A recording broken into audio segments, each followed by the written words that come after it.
ओम श्री परमात्मने नमः। श्रीमद्भगवद गीता छठे अध्याय का माहात्म्य। श्री भगवान कहते हैं, सुमुखी, अब मैं छठे अध्याय का माहात्म्य बतलाता हूँ, जिसे सुनने वाले मनुष्यों के लिए मुक्ति करतलगत हो जाती है। गोदावरी नदी के तट पर प्रतिष्ठानपुर, पैखन नामक एक विशाल नगर है, जहाँ मैं पिपलेश के नाम से विख्यात होकर रहता हूँ। उस नगर में जानश्रुति नामक एक राजा रहते थे, जो भूमंडल की प्रजा को अत्यंत प्रिय थे। उनका प्रताप मार्तंड मंडल के प्रचंड तेज के समान जान पड़ता था। प्रतिदिन होने वाले उनके यज्ञ के धुएं से नंदनवन के कल्प वृक्ष इस प्रकार काले पड़ गए थे, मानो राजा की असाधारण दानशीलता देखकर वे लज्जित हो गए हों। उनके यज्ञ में प्राप्त पुरोडाश के रसास्वादन में सदा आसक्त होने के कारण देवता लोग कभी प्रतिष्ठानपुर को छोड़कर बाहर नहीं जाते थे। उनके दान के समय छोड़े हुए जल की धारा, प्रताप रूपी तेज और यज्ञ के धूमों से पुष्ट होकर मेघ ठीक समय पर वर्षा करते थे। उस राजा के शासनकाल में ईतियों, खेती में होने वाले 6 प्रकार के उपद्रवों के लिए कहीं थोड़ा भी स्थान नहीं मिलता था और अच्छी नीतियों का सर्वत्र प्रसार होता था। वे बावली, कुएं और पोखरे खुदवाने के बहाने मानो प्रतिदिन पृथ्वी के भीतर की निधियों का अवलोकन करते थे। एक समय राजा के दान, तप, यज्ञ और प्रजापालन से संतुष्ट होकर स्वर्ग के देवता उन्हें वर देने के लिए आए। वे कमलनाल के समान उज्ज्वल हंसों का रूप धारण कर अपनी पख हिलाते हुए आकाश मार्ग से चलने लगे। बड़ी उतावली के साथ उड़ते हुए वे सभी हंस परस्पर बातचीत भी करते जाते थे। उनमें से भद्राश्व आदि 2-3 हंस वेग से उड़कर आगे निकल गए। तब पीछे वाले हंसों ने आगे जाने वालों को संबोधित करके कहा, अरे भाई भद्राश्व, तुम लोग वेग से चलकर आगे क्यों हो गए? यह मार्ग बड़ा दुर्गम है। इसमें हम सबको साथ मिलकर चलना चाहिए। क्या तुम्हें दिखाई नहीं देता, यह सामने ही पुण्यमूर्ति महाराज जानश्रुति का तेजपुंज अत्यंत स्पष्ट रूप से प्रकाशमान हो रहा है? उस तेज से भस्म होने की आशंका है, अतः सावधान होकर चलना चाहिए। पीछे वाले हंसों के ये वचन सुनकर आगे वाले हंस हंस पड़े और उच्च स्वर से उनकी बातों की अवहेलना करते हुए बोले, अरे भाई, क्या इस राजा जानश्रुति का तेज ब्रह्मवादी महात्मा रैक्व के तेज से भी अधिक तीव्र है? हंसों की ये बातें सुनकर राजा जानश्रुति अपने ऊंचे महल की छत से उतर गए और सुखपूर्वक आसन पर विराजमान हो अपने सारथी को बुलाकर बोले, जाओ, महात्मा रैक्व को यहाँ ले आओ। राजा का यह अमृत के समान वचन सुनकर मह नामक सारथी प्रसन्नता प्रकट करता हुआ नगर से बाहर निकला। सबसे पहले उसने मुक्तिदायिनी काशीपुरी की यात्रा की, जहाँ जगत के स्वामी भगवान विश्वनाथ मनुष्यों को उपदेश दिया करते हैं। उसके बाद वह गया क्षेत्र में पहुंचा, जहाँ प्रफुल्ल नेत्रों वाले भगवान गदाधर संपूर्ण लोकों का उद्धार करने के लिए निवास करते हैं। तदंतर नाना तीर्थों में भ्रमण करता हुआ सारथी पापनाशिनी मथुरापुरी में गया।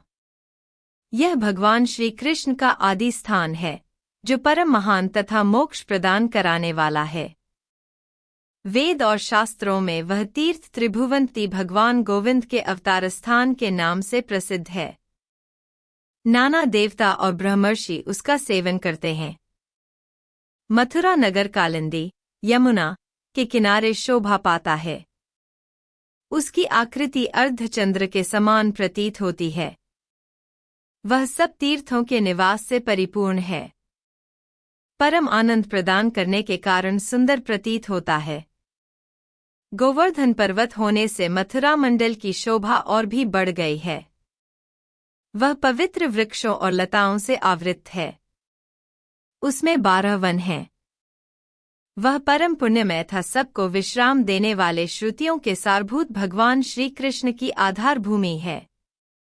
तत्पश्चात मथुरा से पश्चिम और उत्तर दिशा की ओर बहुत दूर तक जाने पर सारथी को काश्मीर नामक नगर दिखाई दिया, जहाँ शंख के समान उज्ज्वल गगनचुंबी महलों की पंक्तियां भगवान शंकर के अट्टहास की शोभा पाती हैं।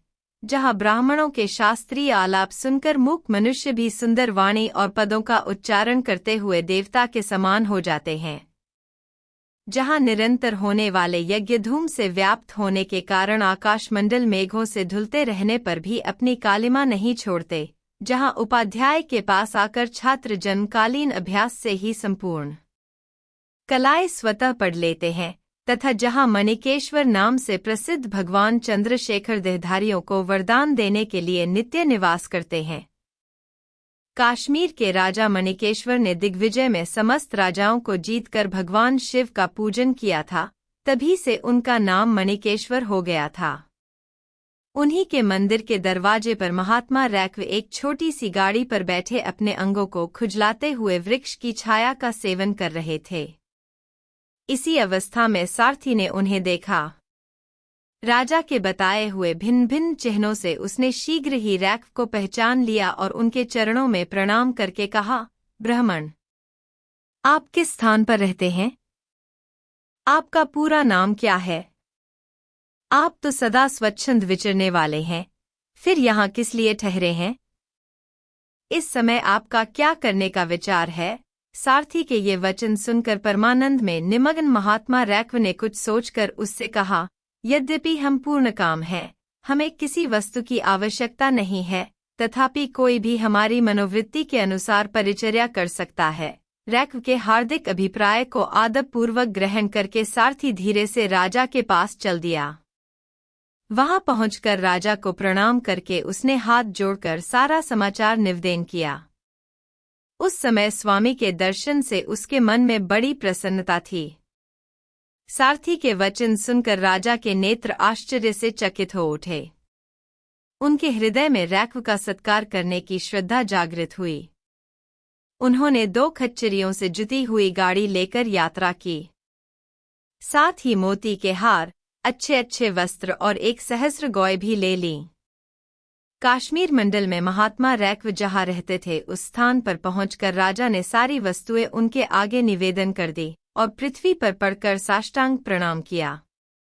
महात्मा रैक्व अत्यंत भक्ति के साथ चरणों में पड़े हुए राजा जानुश्रुति पर कुपित हो उठे और बोले, रे शूद्र, तू दुष्ट राजा है। क्या तू मेरा वृत्तांत नहीं जानता? यह खच्चरियों से जुती हुई अपनी ऊंची गाड़ी ले जा। ये वस्त्र, ये मोतियों के हार और ये दूध देने वाली गौएं भी स्वयं ही ले जा। इस तरह आज्ञा देकर रैक्व ने राजा के मन में भय उत्पन्न कर दिया। तब राजा ने शाप के भय से महात्मा रैक्व के दोनों चरण पकड़ लिए और भक्तिपूर्वक कहा, ब्राह्मण, मुझ पर प्रसन्न होइए। भगवन, आप में यह अद्भुत महात्म्य कैसे आया? प्रसन्न होकर मुझे ठीक ठीक बताइए। रैक्व ने कहा, राजन, मैं प्रतिदिन गीता के 6ठे अध्याय का जप करता हूँ। इसी से मेरी तेजोराशि देवताओं के लिए भी दुस्सह है। तदनंतर परम बुद्धिमान राजा जानुश्रुति ने यत्नपूर्वक महात्मा रैक्व से गीता के 6ठे अध्याय का अभ्यास किया। इससे उन्हें मोक्ष की प्राप्ति हुई। रैक्व पूर्ववत मोक्षदायक गीता के 6ठे अध्याय का जप जारी रखते हुए भगवान मणिकेश्वर के समीप आनंदमग्न हो रहने लगे। हंस का रूप धारण करके वरदान देने के लिए आए हुए देवता भी विस्मित होकर स्वेच्छानुसार चले गए। जो मनुष्य सदा इस एक ही अध्याय का जप करता है, वह भी भगवान विष्णु के स्वरूप को प्राप्त होता है, इसमें तनिक भी संदेह नहीं है। हमारे चैनल नित्या कुंज को लाइक करें, शेयर करें और सब्सक्राइब भी करें।